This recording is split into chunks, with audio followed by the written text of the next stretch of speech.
रायपुर में आयोजित अखिल भारतीय वनवासी खेलकूद प्रतियोगिता में फूटबॉल मैच में हुई रोमांचक मुकाबला। तीरंदाजी में घलो खिलाड़ी मन दिखाइन अपन प्रतिभा। रायपुर में आयोजित 24वां राष्ट्रीय वनवासी खेल प्रतियोगिता के दूसरे दिन फुटबॉल के 13 मैच खेले गए से फुटबॉल के 7 मैच कोटा स्टेडियम में हुए और 6 मैच ला यूनिवर्सिटी के मैदान में खेले गए से।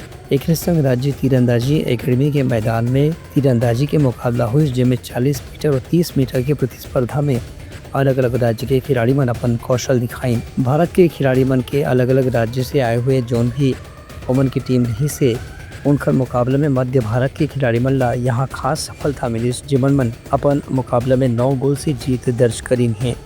वहीं मिजोरम और कोंकण के मैच में भी मिजोरम के खिलाड़ी मन की काफ़ी अच्छा प्रदर्शन रही से जिसमें मिजोरम की टीम ला 7 गोल से जीत हासिल हुई। वहीं एक मैच में छत्तीसगढ़ के जशपुर और त्रिपुरा के खिलाड़ी मन के बीच खेली गई जिसमें 3-3 गोल से ये मुकाबला बराबरी मारी से। Bureau report Uttarakhand news.